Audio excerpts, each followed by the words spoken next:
Now let's talk about it. She jacking me, he biting my style. I'm versatile. I'm the type that make your granny go get a pound and break it down. Now let's talk about it. Now let's talk about it. Now let's talk about it. We understand. You a busy woman. Yeah. So she, her is your pronoun. Okay. And okay. Listen, I remember why I stopped reaching out. And I was like, yo, back in the day, I remember being like, had a crush on you. So like, I was like, man, So I mean, huh? you took me on the first date I ever went on. I thought I could turn that into more later. You said it was a building. I'm like, yo, we're gonna go on this date. We're gonna go on more dates. And you are the first and last person to ever take me around the city of Buffalo on a bus Now on a let's talk date. about it. Now I've let's never talk done about anything it. like that. You came to pick me up at my house. We walked to the bus stop. We ate on Hurdle. What restaurant did we go to? It was on Hurdle. Was it really nice or was it chill? It was chill. It was like mad chill. It was probably Bob and John's La Hacienda, the pizza joint. I remember going. I can't remember what restaurant it was. Cause like when I was younger, like teenager, it was the Bob and John's. And then when I got a little older, like college, and I was like, yo, I gotta stop going to the pizza joint. I went to Costa's next door. Okay, so that makes sense. Does that sit on the corner? Mm-hmm. The bus stop is right in front of it, ain't it? Yep. Okay, so you're right. Because now that you say Costas, I'm like, wait, I go to Costas when I come home. So I know exactly where it is. Yep. Now let's talk about it. She jacking me, he biting my style. Well, And I'm I didn't forget. Look at all these years. That make your granny go get a pound. Because I was like 15 or 15. yeah, this Now was let's talk back in about the day. That's why I'm like, yo, Now I'm let's glad talk I wasn't about in it. your way though, too, because I'm reading off the things you've been doing. And let me. So we're gonna start the show. I just wanted to get the thirsty out the way. Like, yo, say that again. You are so crazy. No, because you've been amazing the entire time. It's just, you were a kid. So what were you about to really accomplish within your boundaries? You know what I'm saying? Like we put boundaries on our kids now. So some of the work you've done, especially the LGBTQ work you've done, probably would have been looked at differently if you would have been producing stuff at 14 or 15. Man, first of all, at 14 and 15, I didn't even really know what the word gay was. I had I became an Arcanet, and one of my sisters that crossed when I became an Arcanet was gay. Mm. That was the first time I had ever really heard or engaged with. And then around that same time, my little cousin, who became a Lambda at that time, she was experimented. So now I'm hearing through the family at the same time I'm meeting Jennifer. And it's kind of like, it was never something that I was like, oh. But at the same time, I was just like, okay, whatever. Okay. I didn't really. So if you comfortable, if it matter, where do you fall as far as your preference now, or have you found? Honestly, this is going to sound crazy, and people always look at me crazy. If I didn't have to have sex with men, I would date men. I understand that actually. Actually, I think I still be like looking at men like, God damn, he's fine. Okay. I think that for me, yes. That men, they want something that I'm not. That's kind of disgusting to me, right? So, like, I've always said, I'll marry a man. You can go find somebody to do them other things with, but comfortability wise is with women. I understand that because I feel the same exact way. You know what I'm saying? I don't like penises at all. I might be bisexual, but I don't like penises at all. Like I just can't handle balls, testicles, men chests, they tongue, the way they sound. Ugh.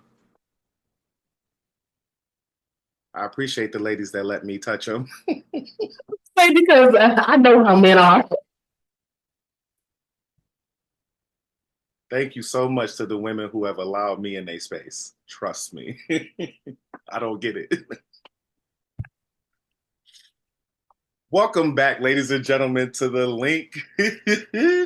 We are here to highlight a powerful voice making an impact since a high school student. Well, impacted my life since a high school student. Oh, shoot. Okay. Hold up. Let me get it back. I did something on the computer. Life. Got it. So, ladies and gentlemen, this is a powerful woman here. She's been making an impact for a very long time. And not only is it Women's Month, but it's Healthy Vulva Month, I think I was told. I care about the vulva, so I'm mentioning it. And, hey, what'd you say? I said I have never heard of that. I'll be on Instagram. But my cousin is studying to be a doctor of sexology. So she's introducing a lot of new things on her Instagram. But ladies and gentlemen, I know listen, me and my guest today, we would go on and talk the entire time and not even think about y'all watching us. We would just be kicking it. So I would like to introduce you to one of the best-selling authors, internationally award-winning filmmaker, an actress who has dedicated her career to telling stories that matter. She made history as the first African-American filmmaker to write, produce, and star in Revere. How you say that? Reverie? Reverie. It's right behind me. Wait, right there. Reverie. Yes, the Reverie original series with 3030 and her documentary Parallel that captures her groundbreaking journey as the first African-American filmmaker, period, at the Cinema Centers Film Festival. Cinema Sisters. Excuse me. Cinema Sisters. I went to Buffalo Public Schools for a long time. And but wait, while you're saying that, me too. But remember, my senior year, I moved to Vegas. Right. Having a Regents education. Mm-hmm. 3 classes as a senior in Nevada. Yeah. And when I say superiority as far as the education that we received, I don't want you to ever tell anybody. Buffalo Public Schools, compared to what's happening on the other side of the country, we were prepared in a way that had I not left, I would have never appreciated. Wow. Because they remember we had to pass the Regents exams and all those different things. And there was a competency exam that I needed to graduate from in Nevada. And everybody that was in my class, they had been taking it since they were in 9th grade. And you have to, let me put my phone on Do Not Disturb, I'm tripping. And we had to, in order to graduate. And so these people were sitting in this room and they had taken this test at least 3 to 4 times. And I'm talking about nervous. They in there like, you ain't gonna make it through the first round. And I'm like, oh. And scared to death because graduation depends on this. So we take it and we come out and I'm like, it didn't seem hard. However, y'all were so afraid maybe it was hard and maybe I don't know. And I passed them the first time. Because we had already learned, like this was stuff that was ingrained in us. Right. Letting people slide through. It's people that graduated right now, walked across that stage, ain't got a high school diploma. They gave them certificates of participation because they couldn't pass that test. So don't you ever talk about Buffalo Public School System, because Buffalo Public School System is why we made it. Okay. I mean, I went to college here too, so I can't really talk about the education. I just don't be paying attention sometimes, and that's on me. Middle school Donald comes back to haunt me all the time. Oh man, no, I appreciate that because you know how it is. It's like when you're in a place, you don't see it until you go somewhere else. So because I don't leave as often as I used to, I'm not seeing things as you are saying it, because that's sound like how I understood it when I went out of town. I was like, oh shoot, I'm smart. Like Oh, yeah. but Different type of, then say that again. I said we came out a different type of smart. That's what I'm saying. Like we were smart here. So that means if we're smart here and we're at a higher standard, we have to be smarter than people understand other places. And we didn't go to our neighborhood schools. We were able to go to a school where we were able to get accepted for high school, and we were able to branch out of our community as well. So we were in like, if the talented 10th was in high school, we was the talented 25th. You know what I'm saying? Like we was in that's really what we looking at Hutch Tech, City Honors, McKinley, what the schools were when we were in school. We definitely were the upper echelon of high school students. Man, listen, ladies and gentlemen, I was going to tell you about how Miss B Danielle Watkins, and do you go by B Danielle? Yeah, people tend like some people will say the whole name, like they'll say B Danielle. Some people get lazy, they call me BD. My response is or they just say B. All of it is on my birth certificate, so I just be like, it's fine. Right, I was about to use your regular old government, like we just on the phone. That's why I was like, nah, nah, I've been like, well, who's that? nah. Everybody would be like, who are you talking to? So yeah, okay. So I'm gonna go with B because that helps me stay in sync. But I was gonna tell you all how B has done television shows on Peacock, on I keep wanting to say Netflix. Soon. Yeah, man, you do like this, right?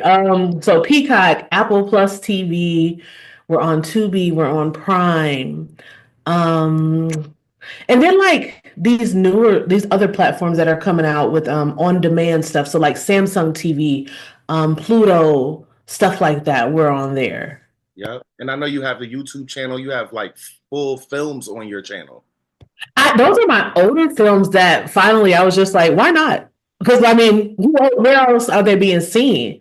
Right. So why not? Okay, and of course in post, I'm gonna put your links and stuff in the description. I'm gonna put some links on the screen so people can get to this stuff because I just don't think that people know that one of Buffalo's very own has been like rocking it in the film industry, award winning internationally and things like that.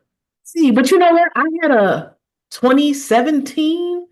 I did a on my actual birthday, I came to Buffalo and did my own film festival with my own movies, and it sold out. I vaguely remember that. Yeah, I came there and Buffalo showed up and showed it was people in there. I was like, wow, hi. You know what I'm saying? It was in an art gallery downtown. Right. I think that's you are reminding me of that Buffalo has so. You've always reminded me that Buffalo was good. You know what I'm saying? Like Buffalo is cool. That's why you and I could get on a bus and ride around and just enjoy ourselves, laughing and having a good time. You know what I'm saying? Yeah. And Man, with it, you know what I'm saying? Nobody cared that we were teenagers and that's what we were doing. It was okay. yeah, yeah. Okay, well, listen, we are diving into your journey and some of the challenges that you may have faced and the legacy that you are building in the entertainment industry. So before we get too far out there, what are we working on now that people can start looking for just in case they don't make it to the end of the interview? So I have two movies coming out May 20th, June 3rd. So it's a part one and a part two that's coming out two spots apart. We don't know where yet. They're yet. The division company told us, but it's called Priceless. And it's about these group of friends, two of them work in the music industry, and they get caught up in some real interesting mess trying to become that next level. Okay. And part one is kind of like the intro, like we got the pop princess, we got the A&R reps, we got these beautiful, talented people, and then shit hits the fan and it's over. Now we got to watch. Right, right. Oh, and I wrote it so long ago. I wrote it in 2017 and it was a series, but we wrote it as a revenge series, right? And this is when I learned that God really be tired of the bullshit. So I've I, gotten yo. I mean, me and my best friend slash business partner, Onyx Keisha, we were both working on these projects. And people would fire, Onyx got fired, I got overshadowed. They would take stuff out of scripts that I wrote simply out of pure intimidation. right. So we was like, we can make a show. We will do our own show. And that was the energy we walked into it with. So then we lost money. We lost days. Everything that should have went right went wrong. Right. And we were like, oh, we're sorry. We should do it from the good in our heart, not because we want to prove something, because we can prove it anyways. Right. Right. Fast forward, we're working with this distribution company in Florida, and they're like, well, do you guys have any finished scripts? And I'm like, well, I got this series I can make into 2 movies. They were like, well, let me see it. And we ended up filming them simultaneously last year. So we filmed 2 movies at one time, and now they come out this year. So that's what's coming up as far as coming out next. Let me think. I have a notebook line. I don't know if you know I have a notebook line.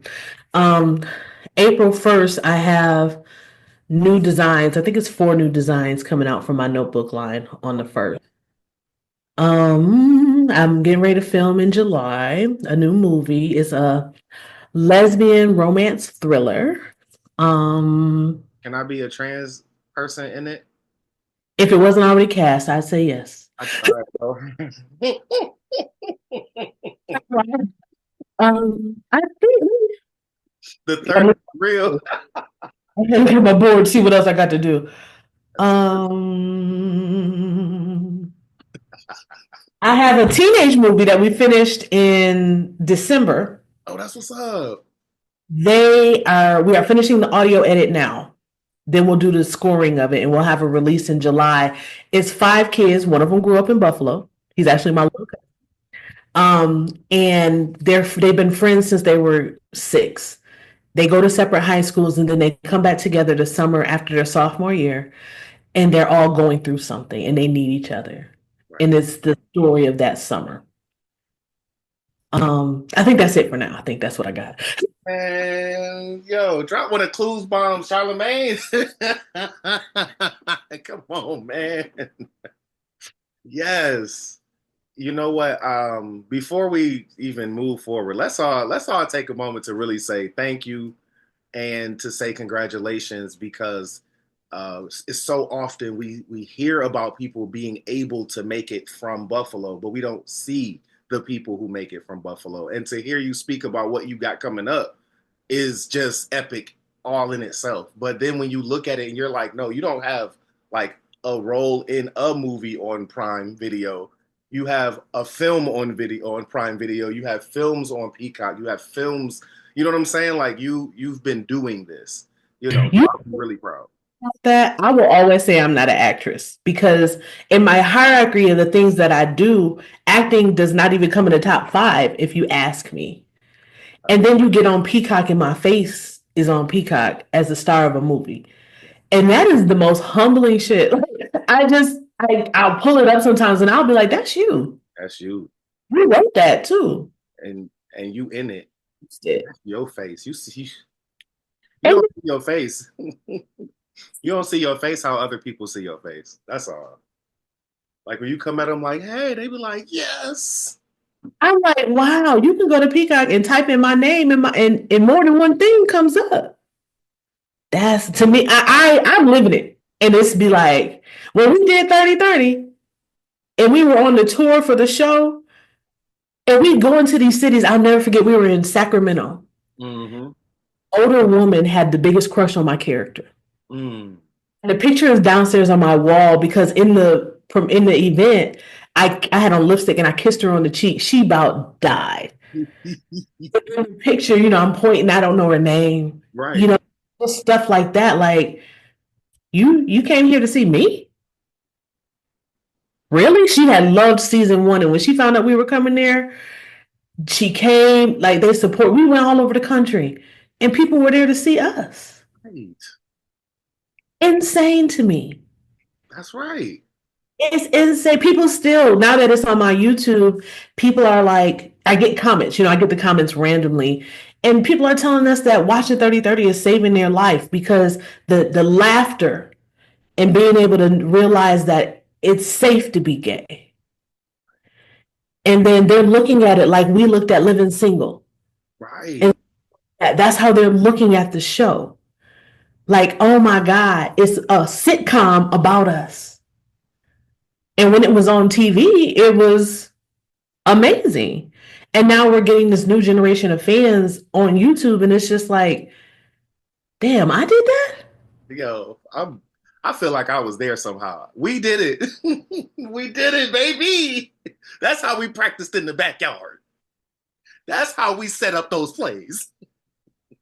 All them lunch times in this high school. That's what we was trying to do. And mommy was so excited because, you know, he was in her play, or my uncle's play, and mom did the music.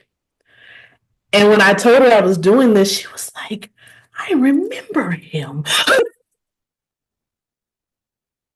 Yeah. Thank you for remembering me. You know, a little older now, you know what I'm saying? You know. Yo, everybody was swearing I was trying to sleep with their daughter, and I was like, y'all not wrong, but y'all, I mean, I'm not trying to swindle her into it. I'm trying to ask if she's cool. Well, it's just my presentation is not what you're making it to be. I mean, you seeing through my presentation, but see the presentation too. I worked on this presentation. Right. Okay, so now you've made history as the first African American filmmaker with I cannot say the word. I've been trying to practice it for 2 days. Reverie? Yes, Reverie. Reverie. So the first African American person, period. Period, man or woman. Okay. So what was that experience like? Like what inspired you to take on that type of challenge? Or did you even know you were taking on a challenge of like race? You know what I mean? I didn't know race was the thing. I didn't know that it was still a thing in such a manner, because I integrated a Las Vegas Film Festival as well. It's like, with Reverie, it wasn't until the season 1 was out and we were going through their programming, and we were one of the only Black things. And then we recognized that as an original series, because, you know, it's different from somebody acquiring a license, and we were an original series. We were the only Black original series. So then it was like, oh. So it then was like, oh, so you wrote this, you starred in it, you produced it. Your history. I was like, that's something you can lead with there. Something you can take on the road, you know? And that was coming off the heels of me being in that film festival in Kentucky and pulling up in Paducah, Kentucky, where I had never even heard of Paducah, Kentucky, was scared as hell to go because of my Black ass being Black. And I pull up, and the women, of course, it's an all lesbian film festival, so they're all so loving. You know, they're all so, you know, so it's this big thing. And then we watch the programming, and the only Black face, as far as filmmakers, is me. The only Black faces on the screen are from my film. Wow. And it was like, that's when we made Parallel on the fly. We were still there. Oh. After the first night of the festival, we were like, oh, you got to document this. We don't have a choice but to document it. Because this festival, like, next year will be 10 years since the festival started. And of course I'll go. I'm not going to not go. Actually, the last 2 years is the last I haven't been, and I didn't have anything in it. But we'll look back at 2016, and when you're looking at those faces, I ain't the darkest person in America. However, we know what I'm not. You know what I'm saying? And that's forever. Like, it was a couple years before other Black filmmakers caught on to that festival. So for like 2 years in a row, I was the only Black filmmaker in the film festival, period.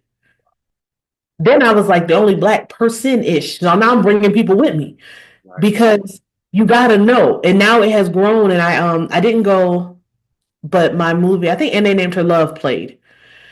And I got tagged in something on Instagram, and a Black couple, actually the lesbian couple, went to the festival, and they were reviewing the festival, and they talked about my movie. That's what's up. And I was like, yes. You're famous.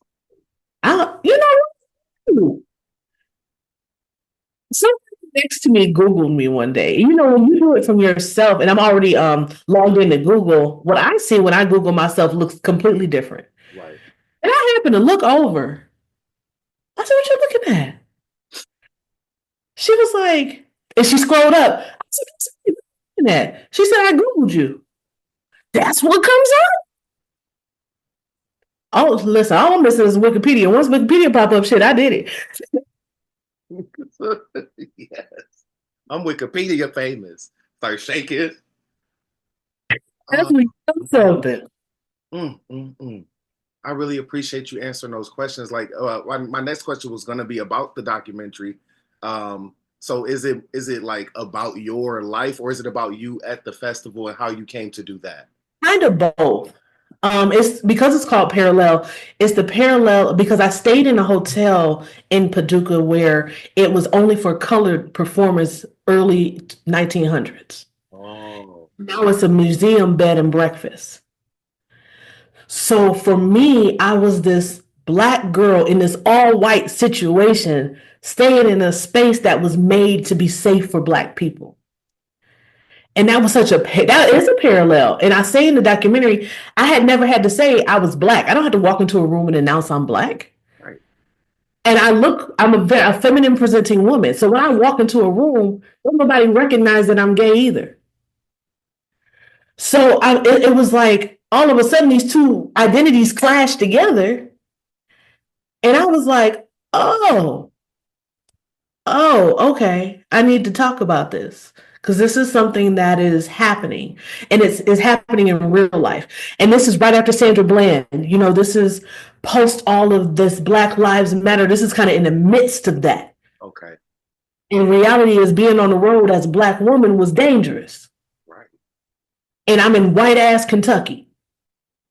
So yeah, I had to figure that out. In the documentary, it has won awards. You know, it's old now, but like at the time, it was bringing awareness. It's a song in it called "Black in America," and I had this little piece where they my friends made the song, but it's dedicated to the people that have lost their lives and just talking about being Black in America. And that was important to me. As we move on, I know that you are a trailblazer in multiple ways. You know what I'm saying? I was reading that you were a part of the first Black lesbian Christmas movie, and I'm like, really? You know, I just don't. And I guess I don't watch a lot of lesbian content. You know what I mean? But I always feel like they don't want me to be watching. Like y'all don't want me to see your film. Not true, because honestly, we make movies so that everybody can relate. Because I bet you, that's my mother's favorite Christmas movie. She thinks that Coming Home for Christmas is one of the best Christmas movies ever made. So it's really just about the relatability of the story. You know what I mean? It covers so many different things. It covers sex work. It covers transgender. It covers ageism. It covers coming out. It covers bisexuality. It covers, trauma. It covers drug abuse. It covers homelessness. All in 1 hour and 47 minutes. That's the greatest movies when you can tell a story, you know? Like And you're a storyteller. What made Christmas, but did you do that because you were like, well, there's no Black Christmas movies, or were you wrote a Christmas movie? Like, how did that process go? Notice we have 2 Christmas movies on Peacock, 2 lesbian Christmas movies. The second one actually has gay characters, gay men. Okay. Every Christmas movie that I've ever written, I was forced to. I'm not a big Christmas person. I'm the person that watches horror movies on Christmas. Okay. So Onyx will come to me and be like, so here's the thing. So my first Christmas movie I ever wrote, which is the first lesbian Christmas movie ever, I had said, no, I'm not doing it. I'm still playing basketball. I messed around and tore my ACL. So now I'm laid up for 6 weeks. Here she come. Well, since you ain't doing nothing, I was so mad, but she wasn't lying. So it's like, fine. And then Coming Home for Christmas, we came up with during COVID. Mm. And it was like, people need something to be cheered up about. So as much as I wanted to be like, it was like, yeah, let's do that. That's what's And up. we filmed during COVID. Then we premiered December 2020. We had a premiere in Vegas, but because of COVID, we had to rent out so many theaters because we could only have so many people in one theater. And we kept selling tickets. So we ended up having like 4 theaters with 50 people in them. Mm. They couldn't start at the same time. So then we have the succession of 15-minute intervals and having to introduce the movie so many times and then do talkbacks after every single show ended. Yeah. But there was a need, but I don't know that, again, just like 30/30, if in the moment we're trying to be the first, we're just trying to fulfill this need, Right. And I you think know. that a lot of times as we get into this current media climate like this current climate of media content, woof, um, it's like Hollywood, as they say, is trying to stuff women into stuff and it's not making sense. So I believe it takes away from a person who doesn't have like a knowledge of, like art versus Hollywood and commercialism and all of that. So if I'm thinking, okay, it's a movie about women by women, you know what I mean? I'm expecting some of that stuff. So what separates your work from your perspective? Like how do you separate yourself from the generic women power work that's out there? You already said it because it's generic. Ah, I'm coming from a place of experience. I'm okay. coming from a place of understanding. I'm coming from a place of compassion. Like with 30/30, we lived those things. Like 30/30 was based off of things that Sarita and I had done when we were living together when we were in our 20s. We know that the Hollywood perspective of lesbianism is over sexualized, is very pale. And the black ones that they show usually are these masculine thug ass women. It's You extra know, sassy. yeah, or they're extra like, or the feminine women can't decide if they want men or not. The presentation of what our day-to-day life is not authentic through Hollywood. It's just not, and part of it is out of fear because if it's too authentic, the audience may reject it. So they have to play it easy, they have to make the lesbians beautiful and sexual and fluid and these different things when in reality they're not all like that. So what sets us apart is we're not trying to fulfill a fantasy. We're telling a story that needs to be told in the most authentic way possible. Mm. Like my movie, The Calling. That was the first Black lesbian film about religion to ever be streamed on a major network platform. It was exclusive on Peacock when it first came out. And I was like, so Peacock gonna show these gay black folks like this? This girl is going to be a preacher. And Peacock took this movie. I was like, oh, that means something. Because now people can see that we are making movies about God and same gender loving, and it's not negative. Because she's the preacher at the end of the movie, period. Right. And we had people backing out of they were like, wait, I read the whole script. She doesn't find God and change her life. She found God. You ain't see it? You ain't read it? She found God. Yeah, not want to do it because we didn't make her straight at the end. Okay, I'm back. And we back. Ladies and gentlemen, we are here with writer, producer, actor, activist, legendary filmmaker, you know what I'm saying? History maker, the number one Black lesbian in film. I'm just gonna say that.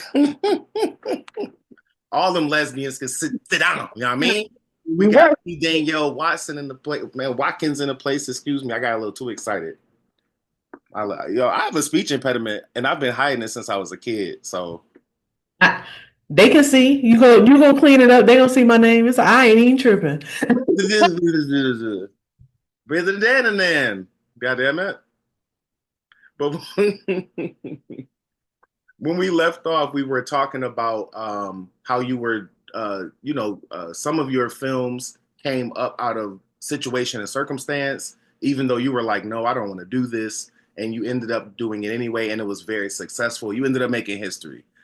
We also talked about how you were making history just by going to a festival because, hey, this is where it's at. You know what I'm saying? So when you're balancing all these different things, like do you have assistant or a manager, or do you just use an organizer? Like, how do you balance out these different opportunities to know what you're going to be doing? Like, how does that work for you without telling the secrets, of course? But I don't have an answer. I have a board right here that I list things I know I need to get done. Right? Because this is my job. This is not like a hobby. This is my everyday life.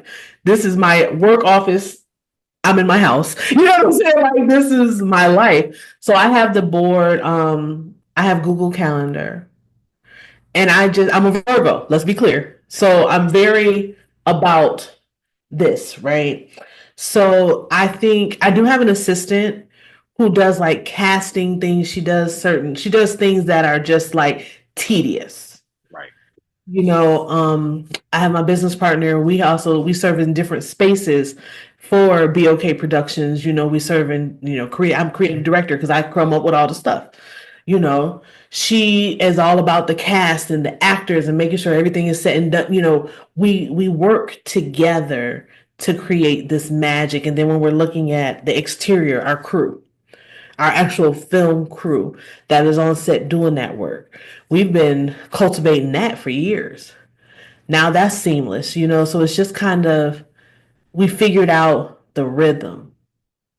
And now it's just, I know every day I need to come in here and I need to sit down and look at this board and say, okay, all right. And I need to look over here and look at my notes because I got movies to outline and I need to look at my notes and then I work until I don't work, and then I go downstairs. If I'm filming, I film like I'll say I was a film producer for the TV show Fatal Attraction, but my contract is ending next month. So for the last 2 years, I'd come in here and 8 days a month, I'd film an episode of Fatal. So it's just ensuring that I keep myself on a schedule that allows me to execute in the way that I need to in excellence. excellent. Okay, and I don't know if you can talk about it, but you just came back from out of town from. You were just telling me that because we were going to book this meeting before, but you were out of town. I can tell you. So there's a new TV network coming out of Las Vegas called Squirrel Vision. And I am going to be, even though because it hasn't launched, right? So I am going to be the vice president of film and media for that network. Hey. On top of everything else. I will add that, which is why like that shift and me losing ain't losing, the season is over. For Fatal Attraction, it's like, okay, now the schedule opens up differently. Now I get to shift differently.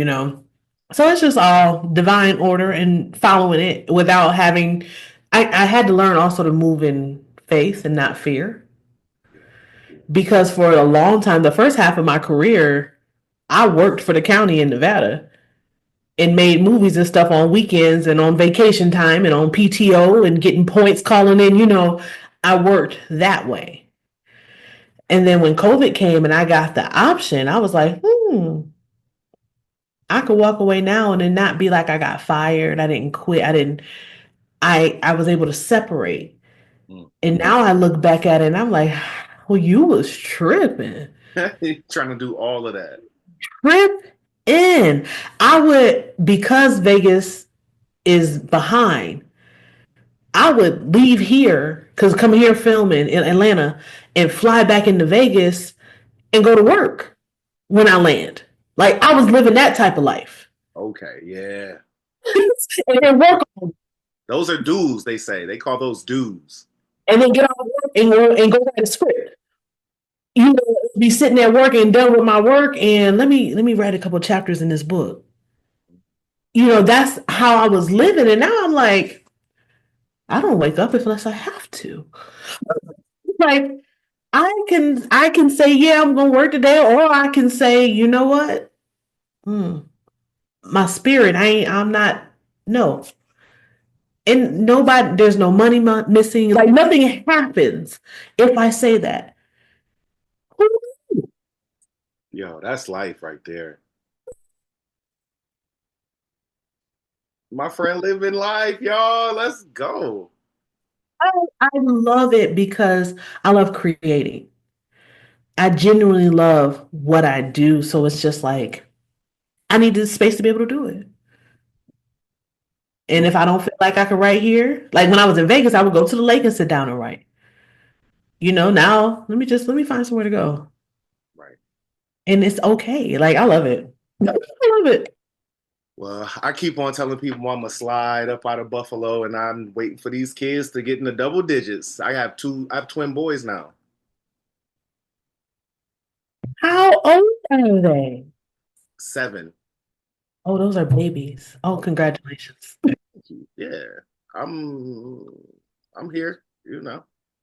I got rid of the screen again. There we go. All right. So yeah, but I love my babies. But the point is that the I love my kids, and that I'm gonna see them today. That's why I'm like, let me get done with this so I can go pick them up.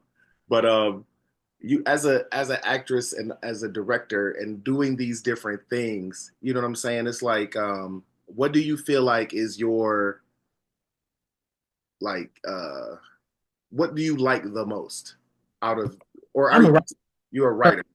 writer? My degree, my other degree, I got from LA Film School is for writing for television and film. Okay.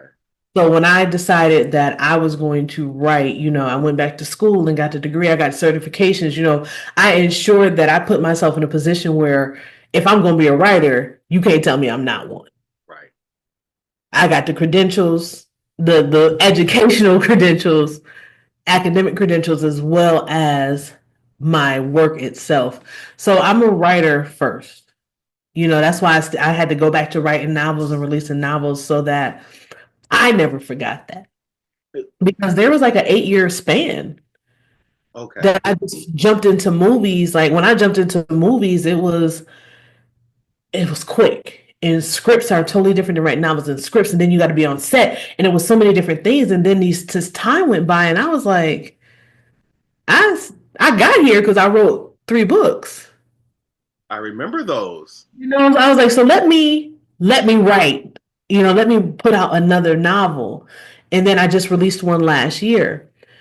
So now it's like, okay, I can write books, I can write movies, I can write because I love it. I've been here talking to myself. I know if somebody was watching me write, I know they would think I'm crazy because I get to, because it has to sound right. So characters can't sound the same. So sometimes, I'm like, well, she wouldn't have said it like that. She gonna say it like this. Then I gotta read it. So the conversation needs to sound different, as like 2 different people are talking. And then I'll be in here, I'll be laughing at myself. I'm like, girl, you wrote that. That line is it. I enjoy it so much that I have to I have to say that quickly. I am a writer first. I just happen to have the skill set to produce and direct and do all those things. But if you left it up to me, I'm just shipping scripts out. Y'all need me to write a script? Give me a week. It's left up to me. You need a hit, give me an hour plus a pen and a pad. Because I'm doing it. I'm knocking it out. Oh man. So speaking of your first trilogy of novels, when you go back to the very first one, what do you think now? Going back to your first book. You put that out and then nobody edit that. That's what I want to know. When I read that book, I say, who published this and let that comma there? And Of course, you see all the mistakes. I tell people now, You have to read the first one to get through the next two, right? But you can't judge me off the first one. Look at the story, not the grammar. That's all I was saying. So That's all I was saying before. me off of this. But still read the book. You know what I'm saying? Don't just look at the last page and be like, and he wants to sleep with her. Boom. You know what I mean? I put some nice chapters in there about dinner and holding doors open and everything. I love the story. And you know, I had no intentions on publishing that. Mm. My friend, you probably know him, Terry King, comedian in Buffalo. Yeah, he's still popping. I grew up with Terry, Okay. right? You know, my grandparents lived in Lackawanna. That's where he's from. Okay. So he was making movies at the time. I remember. And I hadn't done anything with them books. And me and him talking, and he's like, I need a story. A story? Send it to you. Maybe, I don't care. I had no desire to be a part of it. I just had a story. Mm. And he calls me, he was like, I'm not doing this. I said, if you wanted to tell me my story was trash, you could have just said that. He was like, no, I'm not going to do anything with this until you publish it. There's no way I can make this a movie and you don't do anything with this. And I was like, I don't want to. If I wanted, like, I got nasty. I was actually kind of rude. Maybe I should apologize. But Terry, like, he's sorry, bro. We here today. We grow up, and times change. And no, she don't have any money for you, but publisher thinking they were going to reject it. So I was waiting for the rejection so I could send it to him and say, it's not worth it. Just do the movie. And I got a damn deal. I was like, huh? I don't want to be a writer. I'm a psychologist. Well, you are. Psychologist. I don't want to do this. You know, my first degree was in psychology. I was going to get an education. It was a dual degree, elementary education, psychology. I was in Nevada I was trying to get a bilingual degree. I was going to get an international studies degree in Spanish so I could be that in Nevada. Mm-hmm. And they were like, the first deal was like $8,000 advance. It was out of a publishing house in Philadelphia or something like that. But I had like X amount of days to answer and I didn't. So I lost the deal. Then another publisher was like, it's not long enough, but we'll publish it like this if you can give us 2 more parts in 12 months, which is obviously the deal I took. Because, you know, but I write 2 novels in 12 months. The last Forever Your Girl came out a year and a couple days apart, like a year and 4 days apart from when No Other Man came out. And Red Eye fell right in the middle, like around, it was like August, March, August. And then all of a sudden I was an author. And I was like, what? I remember that. I remember that specifically because you were like, my book is coming out, and I was calling, and I'm like, yo, yes. You know what I mean? Like, yo, that shit was so fucking dope. Oh, I'm cursing up a storm. That stuff was so freaking well. It was swell, y'all. It was so crazy. Like, yeah. You know, like I always think about like, you know, like Regina King's classmates in high school, you know what I mean? Sitting at the table with her, having a good time, not thinking she gonna be Riley and Huey, you know what I'm saying? So right.